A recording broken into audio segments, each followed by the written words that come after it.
Welcome to the NLP View with your host, Donna Blinston. Each week, Donna will explore how the techniques of NLP can help improve your personal and professional life. And now, here's your host, Donna Blinston. Hello everyone and welcome to the NLP View. My name is Donna Blinston.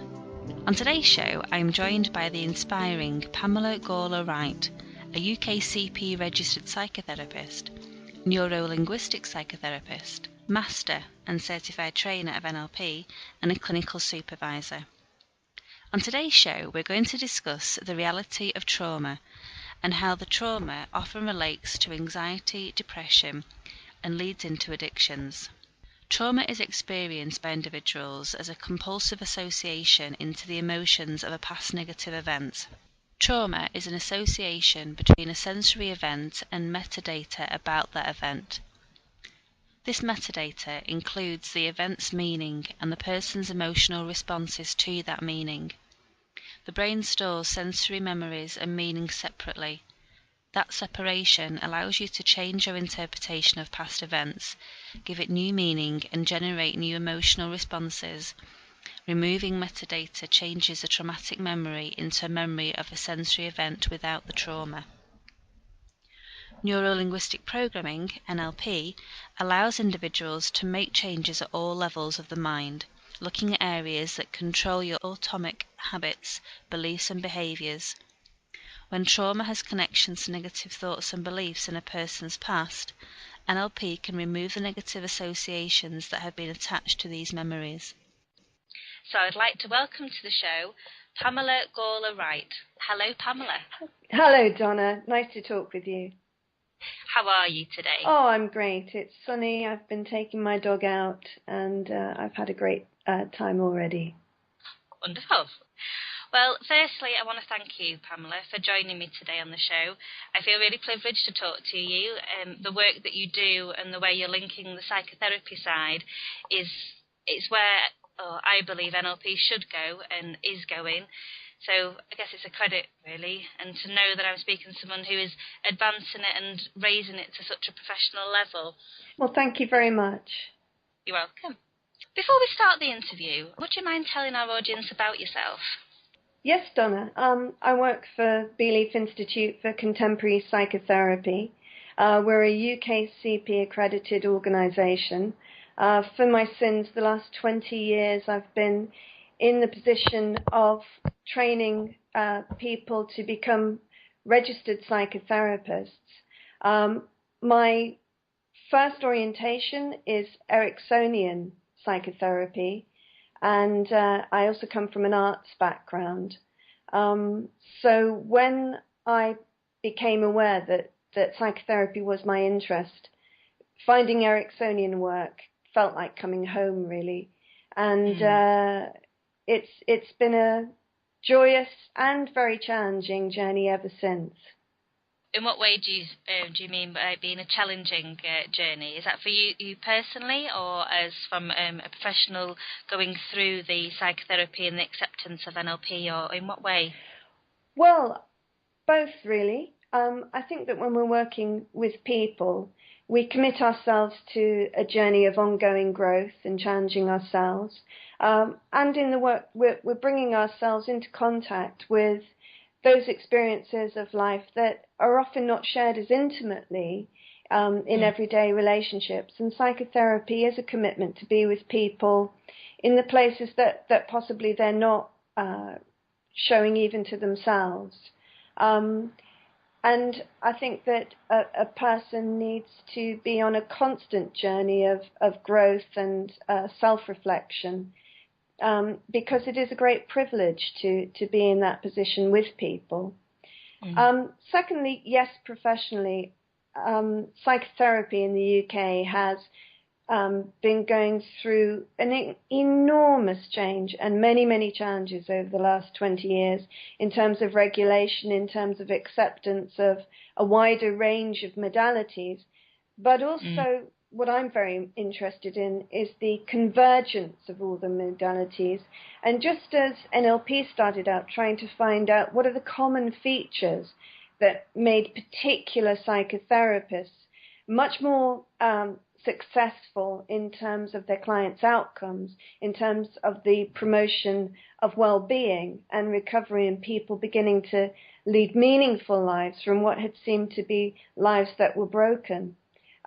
Just as NLP started to really look at what are the common features, in the 21st century, psychotherapy is looking at a much more pluralistic model and finding that those psychotherapists who work in apparently contrasting modalities, that the people who have clients who find healing and recovering have much more in common with each other across the modalities than they do maybe with people in the same modality as them, who maybe are not having as optimistic, what I call clinical optimism, for their clients' possibilities. Yes, I respect and understand that. So NLP gives the psychotherapist not only some fantastic work that they can do with clients, but also some kind of conceptual disciplines and ways of looking at the common features that maybe other psychotherapy models don't focus on so much. Mm. So we like to also refer to NLP as what we call a meta-discipline, because it's a way of thinking about how do people do what they do in an excellent way, whether they're somebody who identifies in a different way of doing psychotherapy. There are actually far more common features than we sometimes want to admit. Yes. And I guess for our audience, that meta position is around, well, I suppose how they do things in the excellent way, that's the core around what makes a difference with NLP and the modelling of human excellence. This is it, Donna. And one of the things I like to say with my students is NLP isn't a set of inventions. It's an inventive way of discovering what's out there, what human beings do naturally, and what it is to be a human being and living a full life. So very often when we watch somebody who we admire as a communicator, who will have unconscious, non-verbal communication, for example, that we might set about to study and learn, and that they have learned in an implicit way over years of working with people. And so it's lovely modelling those people as well and using our skills in NLP to actually draw from them some of the knowledge that they don't even know that they have. Yes. Which is as empowering for the individual who's modelling, but it's also really empowering for the person who's being modelled. When they do things because they do them, they don't realise how excellent they're doing them.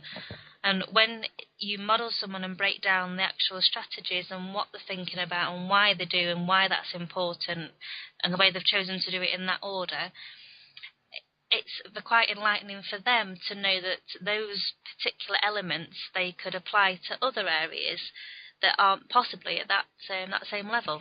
Very much so, Donna. And I think also this is one of the reasons why the skills of modelling, that heightened information gathering that NLP affords us, is also one of the most valuable skills for any psychotherapist to learn.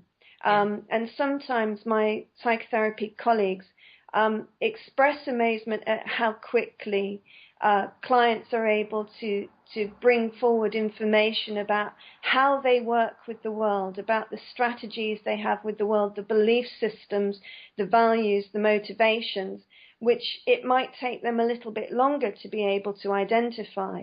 Not because they haven't got as good rapport, but because NLP offers us skills of modelling the internal process of the client that are not so clear maybe in some other ways of working.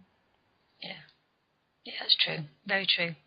Well, the purpose, I guess, of today's interview, other than to share your exquisite knowledge, is to look at the trauma and how we use the NLP and psychotherapy specifically to help patients with a history of trauma.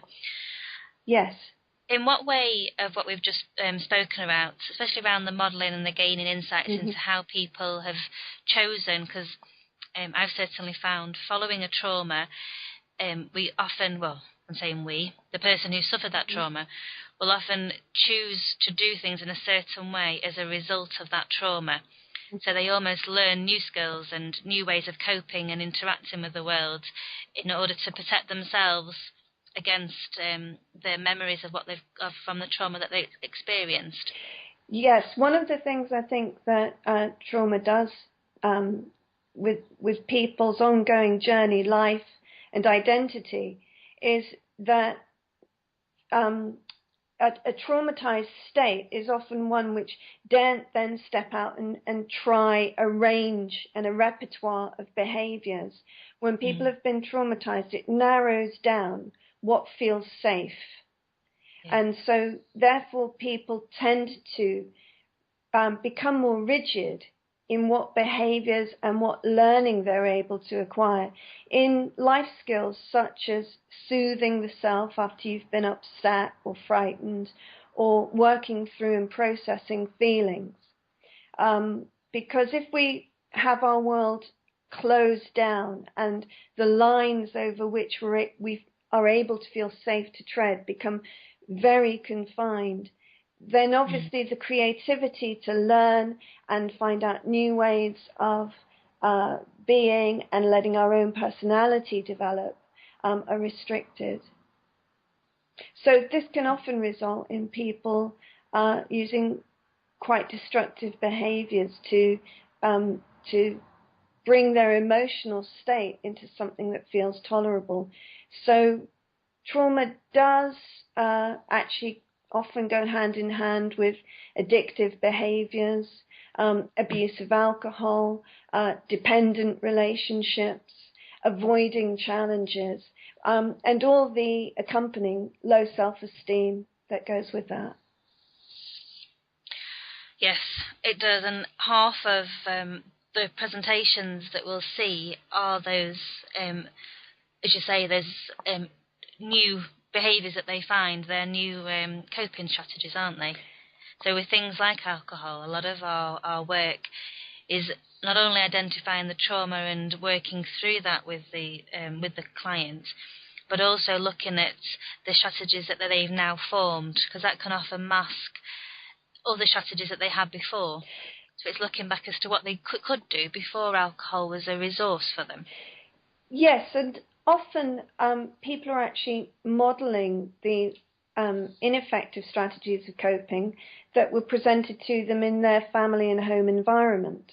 So one of the things that we know is that things like alcoholism are a hand-me-down condition.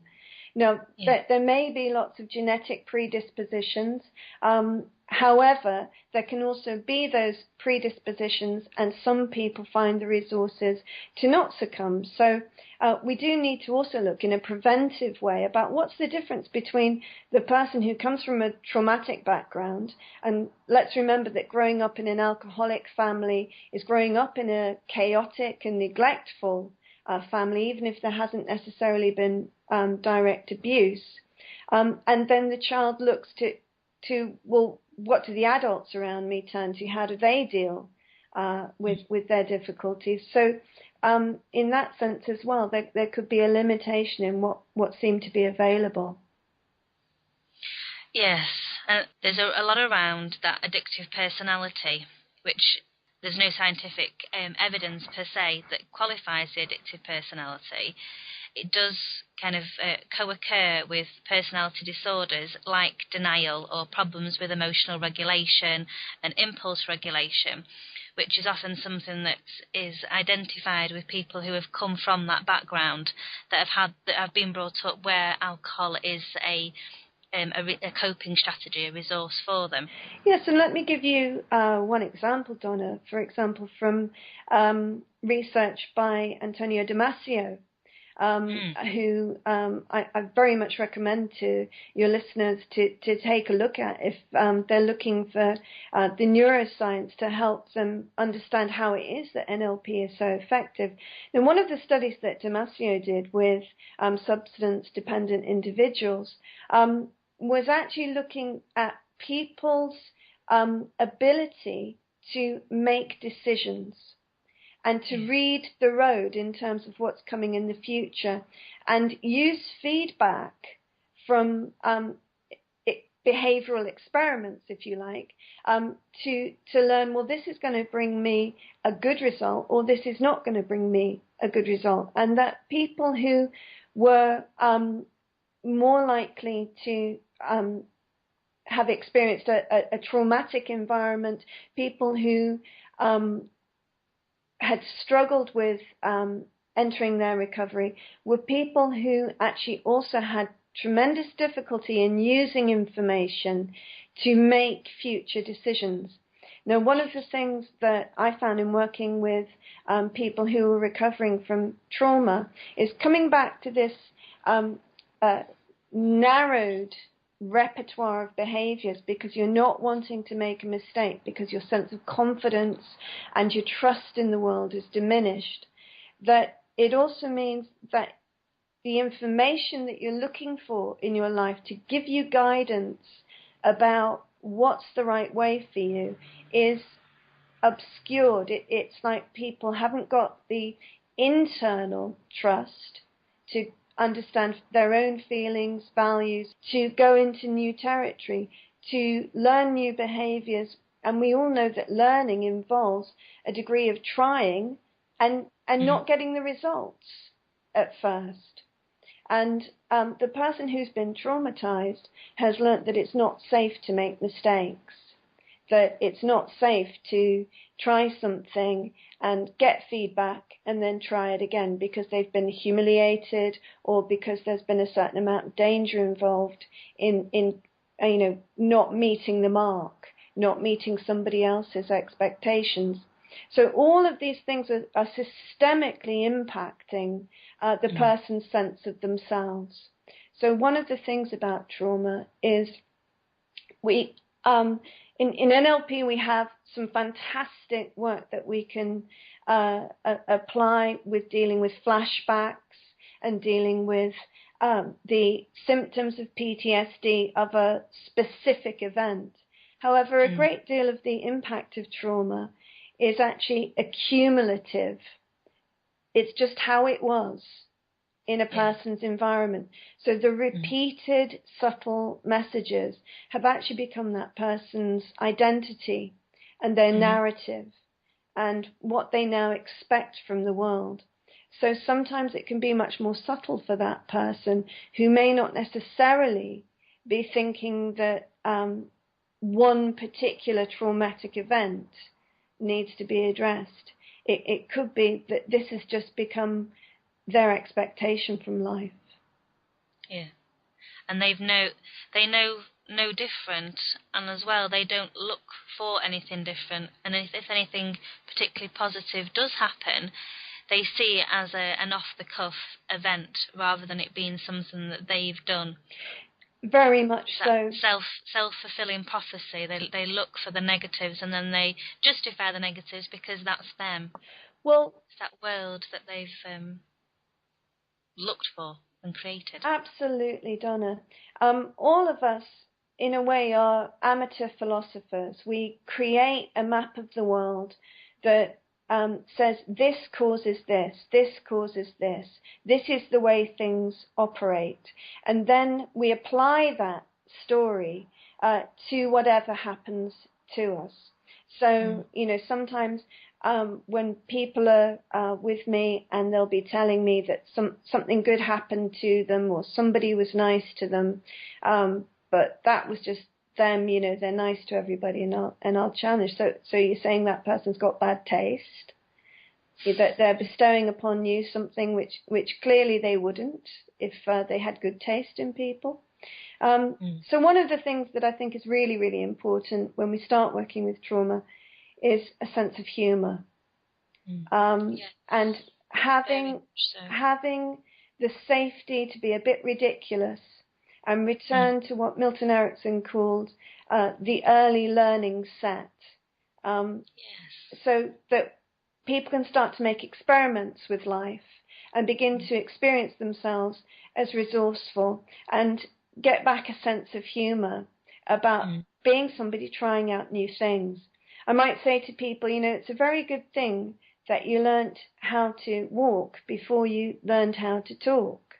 Because if you'd learned how to talk before you'd learnt how to walk, you would have got up, you would have tried, you would have fallen on your bottom a couple of times and said, nah, walking, not for me, I've tried it. I'm just not a natural at it. I had a go, really, honestly, 3, 4, 5 times I fell over. I'm going to leave it to the people who are naturally good at walking.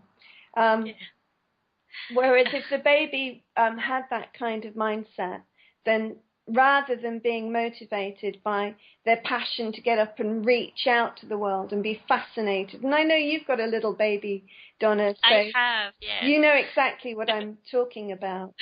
Oh, yes. He was desperate to get up and walk. He was so frustrated that he couldn't reach and get for himself and do, and determined. Indeed, and that's our birthright as human beings.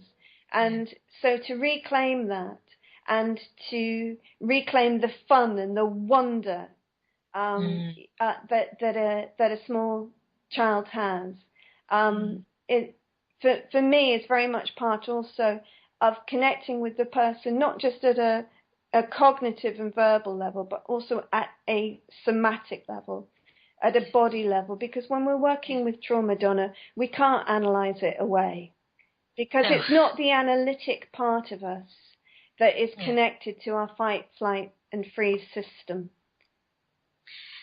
It's not, and I think it's dangerous when people try to analyse it away or try to logicalise it, because we've created, even if we can verbally do that, the memories will link into our sympathetic and neurosympathetic system. So even when we're logically talking about it, if we are dissociated from in a verbal sense, we're still going to have those connections with the memory. So those feelings are being suppressed that have got to come out at some point. Yes, I very much agree with that, Donna.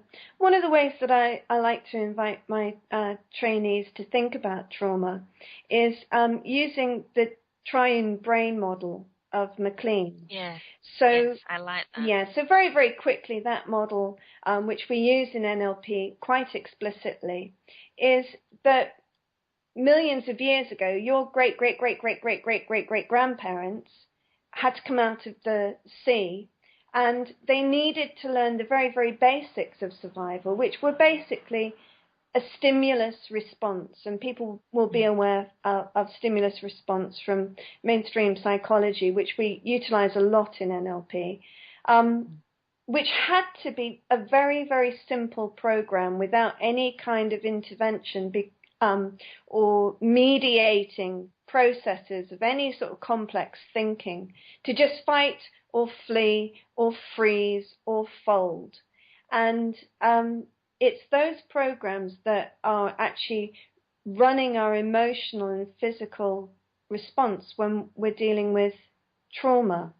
However, we tell ourselves that this is about our personality. Very often we dissociate even further because we say, oh, that's not me. That's not me. So then also we go into further denial and further shame and further hiding of those states that happen in the blink of an eye.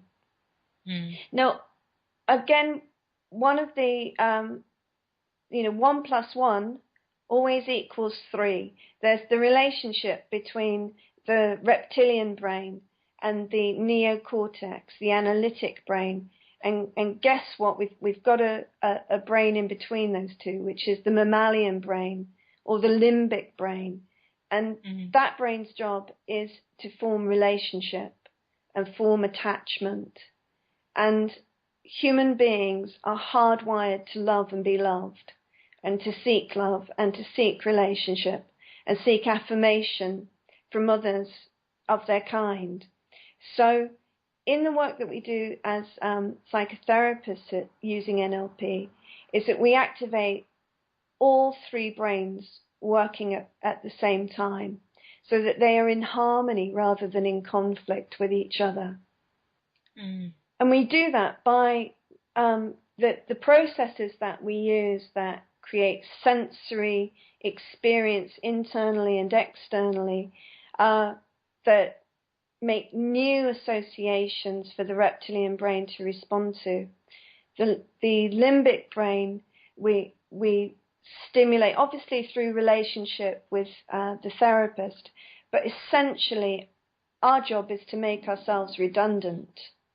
Our job is for that client to be able to move independently from the therapy into the world and make healthy relationships.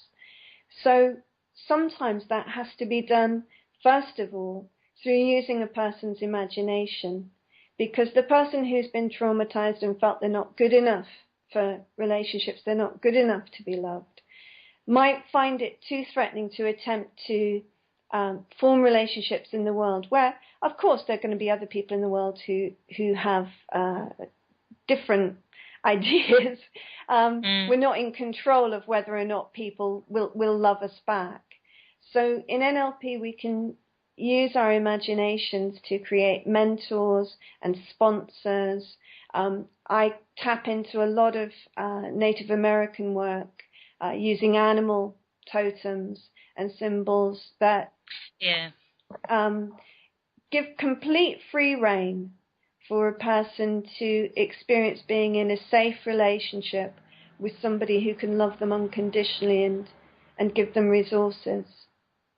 And then the third brain, the neocortex, is a storyteller.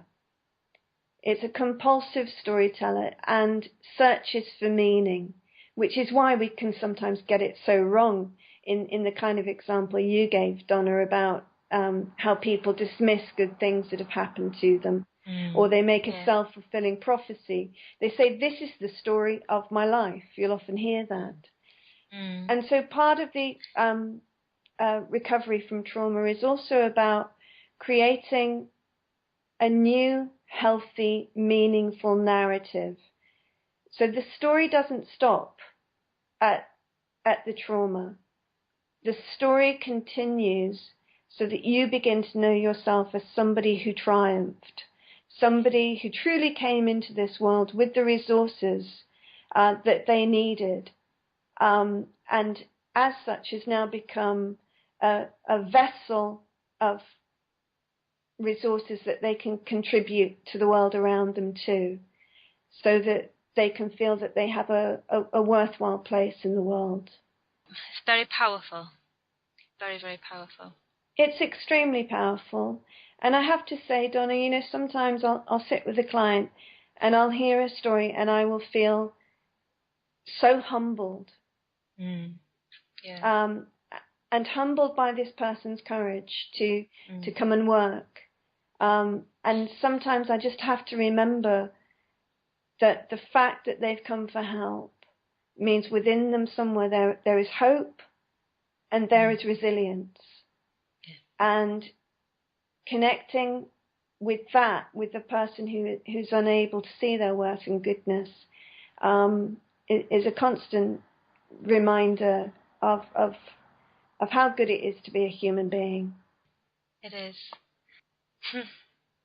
You took me to a place there, Pamela. Oh, I hope so. You have. Yeah. You teach this at your summer school, don't you? Could you tell our audience about that?